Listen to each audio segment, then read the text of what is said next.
Savoir ce qu'il y a à comprendre. Mario Dumont.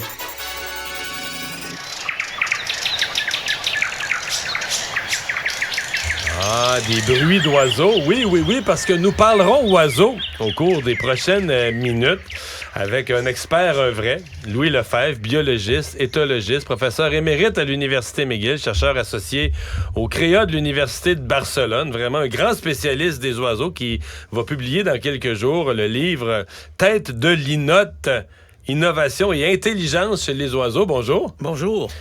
On a l'impression que les oiseaux, c'est ce qu'il y a de moins intelligent. Ils ont une petite tête, là. Il y a une petite tête. Donc, le point d'interrogation après tête de linotte, parce qu'il y en a qui le sont, mais il y en a qui sont pas puis qui sont meilleurs des fois que bien des primates. Il y a des oiseaux plus intelligents que des primates. Il y a des oiseaux qui ont plus de neurones dans l'équivalent de leur cortex qu'un primate qui est plus gros qu'eux autres. Il y a des oiseaux qui réussissent des tests d'intelligence plus facilement qu'un primate. Donc, commençons par il y a des linotte, têtes de linotte chez les primates. OK.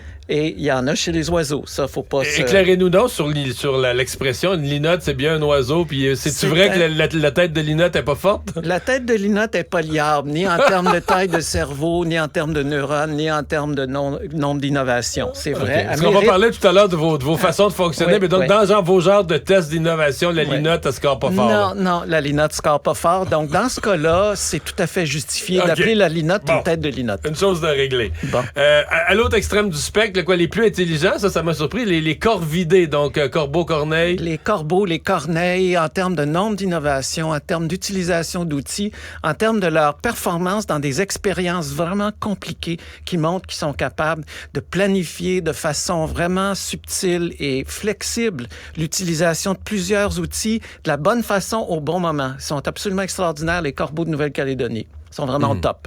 Ah ouais. Parce que là, vous nous dites ça, puis il faut que je vous fasse préciser ça. C'est que vous êtes un chercheur et vous testez les oiseaux. Donc, vous leur mettez de la nourriture avec des petits obstacles ou des outils. Donc, où ils ne peuvent pas accéder premier niveau à la nourriture. Et là, vous voyez quel niveau de complexité, d'obstacles ils peuvent surmonter. C'est ça. Dans un premier temps, le test le plus simple, c'est simplement de leur montrer un appareil où il y a de la nourriture, mais il faut qu'ils enlèvent l'obstacle qui est devant la nourriture. Il y a des espèces d'oiseaux qui réussissent jamais. Il y a des espèces d'oiseaux où il y en a un petit peu qui réussissent. Il y en a qui réussissent tous très vite. Après ça, d'autres chercheurs peuvent faire des choses beaucoup plus compliquées dans ce test-là, comme planifier, utiliser un outil, avoir besoin de changer de façon de résoudre le problème. Mais moi, ce que je fais, c'est que j'utilise la version la plus simple qui me permet de comparer pas mal tout le monde. Si le test est trop difficile, c'est sûr que vous allez avoir bien des têtes de linotte qui ne réussiront pas. Ouais. Fait qu'il faut un test relativement facile. Après ça, on compare avec ce qu'ils font en nature. Parce que j'ai fait pendant des années des tests comme ça avec des oiseaux, puis un oiseau qui a peur de vous en cage, il va pas performer, il va pas résoudre le problème, mais ça n'a rien à voir avec son intelligence. C'est simplement qu'il a peur de vous. Il est nerveux en cage. Il n'a pas été content d'être capturé, il n'est pas content d'être dans une cage, puis il a peur de l'appareil que vous lui donnez. Fait qu'il y a plein d'espèces qui vont mal performer. C'est pour ça que j'ai eu l'idée d'aller voir dans la nature, quand les ornithologues voient quelque chose de nouveau arriver chez un oiseau, quelque chose d'inusité, ils le rapportent dans une revue. Puis c'est ça ma mesure.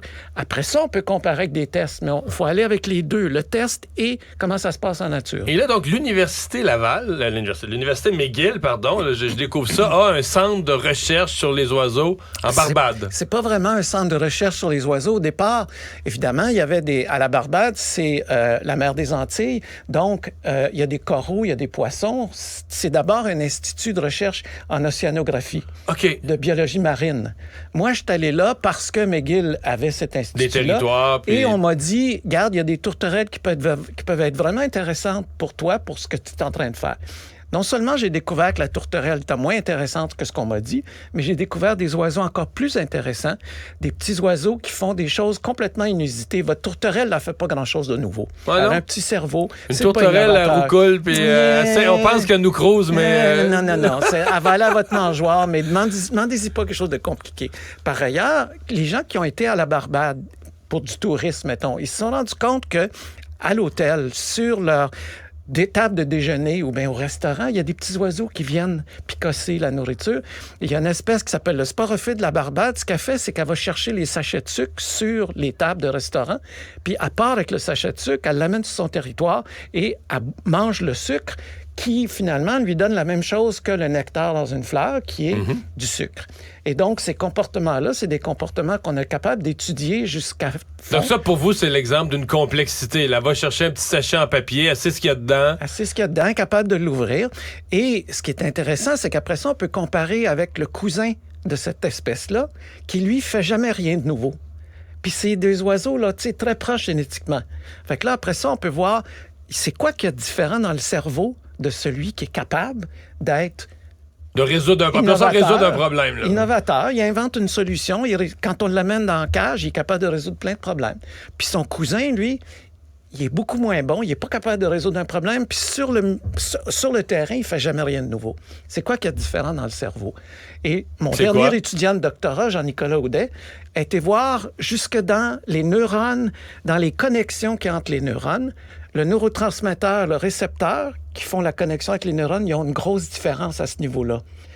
Celui qui est innovateur, qui résout le problème, il y a plus de récepteurs facilitateurs qui fait que la connexion entre les neurones se fait plus facilement. L'autre espèce... Donc, ça s'explique neurologiquement. Neurologiquement, l'autre espèce qui n'est pas intéressée par rien de nouveau, qui fait jamais rien de nouveau, elle a plus du récepteur qui est inhibiteur au niveau de la synapse. Donc, c'est comme si la connexion neuronale se transmettait pas chez cette espèce-là. Donc, on peut aller très loin avec un comportement aussi simple que tu te fais voler un sachet de sucre sur ta table de restaurant. Vous parlez d'une espèce qui a même son garde-manger, là, qui est un oiseau qui s'organise un garde-manger en bonne et due forme. Il y a des oiseaux qui ont une mémoire, une sorte d'intelligence très spécifique. Quand on dit intelligence, il y a des gens qui disent qu'il n'y a pas juste une intelligence, il y a plusieurs intelligences. Bien, il y a une sorte d'intelligence qui s'appelle la mémoire spatiale. Un oiseau, quand vous mettez des graines de tournesol puis qu'il y a un jet bleu ou une mésange à tête noire qui viennent chercher des graines, ils vont les cacher, ces graines-là. Donc, ils les reprennent quelques heures plus tard ou quelques jours plus tard. Donc, ils en prennent trop pour leur appétit, puis ils les cachent. Ils se souviennent où ils les ont mis. Bien, il y a des oiseaux comme le casse-noix d'Amérique, qui est un oiseau qu'on retrouve dans les Rocheuses, qui est capable de se souvenir de la place où il a caché plusieurs milliers de graines de noix de pin pendant 6-8 mois, même un an. Vous dites des endroits différents. Là. Il y en a 1000 à des endroits différents. C'est ça. Puis il se souvient des 1000 spots. Si vous stationnez votre voiture puis vous vous souvenez pas où vous l'avez mis, si vous faites pas clic-clic avec votre clé, cet oiseau-là, il sait où il a mis sa voiture. Il pourrait avoir 3000 voitures. Puis il se souviendrait où il a mis ses 3000 voitures. Donc ça, c'est une mémoire spéciale qui tient spatiale. Ils sont bons dans l'espace. C'est pas une qualité qu'ils peuvent transférer dans un autre domaine. Donc, vous ne posez pas un problème dans un autre domaine. Ils sont spécialisés là-dedans. Votre mésange à tête noire, votre jet bleu, votre casse-noix d'Amérique ont une mémoire spéciale pour les mais dans la mémoire cachés. Spatiale, oui. Je ne sais pas si c'est un oiseau que vous avez étudié. Moi, j'ai grandi sur une ferme. Oui. Puis il y avait une rivière avec un pont pour la traverser avec les tracteurs. Et pendant, je vous dirais, de mon enfance jusqu'à temps que je quitte la maison pour venir à l'université à Montréal, là, à la même date, à quelques jours près, à chaque printemps, le héron revenait exactement au même endroit, à Kakuna, dans la rivière, dans la même petite courbe de la rivière, sur le bord du pont. Mais il passait pas l'hiver là. Il s'en allait à combien de milliers de kilomètres, je sais pas, plus au sud. Là où ça gèle pas, en tout cas. Ouais. Comment il retrouvait? Comment il retrouvait le même spot? Est-ce qu'on peut être sûr que c'est exactement le même individu, premièrement? C'est sûr. Ben, on présume, parce que là, on se dit, mais il y en a toujours un à la même place à chaque année. Oui, mais la mémoire, mettons, du territoire puis de l'endroit où il mange, ça n'a pas été étudié comme la mémoire des objets des nourritures qu'on cache. Ceux qui ont été étudiés un peu comme la mémoire de l'espèce spatiale des nourritures qu'on cache, c'est les vachers et les coucous. Les vachers, ça pondent leurs œufs dans le nid des autres espèces, ça élève pas leurs propres petits. Mais pondre ses œufs dans le nid d'une autre espèce, d'abord, il faut que tu le trouves, le nid. Il faut que le nid soit au bon moment, parce que si les œufs sont déjà pondus depuis une semaine, t'es trop tard. Si t'es ponds trop tôt, tu vas te faire attaquer par les parents, puis tu vas te faire pitcher tes œufs. Donc, il faut que tu spottes le bon moment, la bonne place. Et ces oiseaux-là il pose ses œufs à côté des œufs d'un autre oiseau pour qu'ils soient couverts en même temps. C'est que lui, il économise ce job-là. Il économise pas de soins parentaux, pas de troubles avec les enfants, pas besoin de trouver une garderie. Le vacher, ça. Le vacher à tête brune, oui. comme le coucou aussi, qui est réputé pour faire ça, c'est des parasites au nid. Donc, eux aussi, ils ont cette mémoire spatiale différente des autres. Donc, il y a des sortes d'intelligence qui s'occupent juste d'une chose, puis il y a des sortes d'intelligence qui sont plus flexibles, qui font plein d'affaires. Comment ça vous est venu, la passion des oiseaux? J'ai d'abord été engagé à McGill comme professeur en biologie, puis moi, j'avais une formation en psychologie. Puis là, je me suis dit, comment je peux combiner la psychologie puis la biologie? Fait que là, je me suis dit, je vais aller faire du terrain à une place que j'aime, le centre-ville de Montréal. Fait que là, j'ai étudié les pigeons d'abord au centre-ville. C'était ça, mon terrain sauvage. Puis là, j'ai fait plein d'expériences sur les pigeons. Puis à un moment donné, on m'a dit, il y a une sorte de tourterelle à la Barbade. Ça serait parfait pour comparer avec tes pigeons. Fait que je suis allé. Là, ça m'a frustré. Et là, j'ai eu l'idée de faire le taux d'innovation sur les autres oiseaux. Donc, ça a commencé simplement parce que fallait que je trouve un animal en ville, puis c'était le pigeon. Et là, après quoi? 20 ans, 30 ans de ces travaux-là, vous avez décidé, j'en fais un livre, tête de linotte, point d'interrogation, innovation et intelligence chez les oiseaux. Exactement. Vous aviez assez de matériel pour ça? J'avais assez de matériel. J'en ai récupéré 4455 cas d'innovation. Chez des oiseaux différents? Chez des oiseaux différents. 1689 espèces.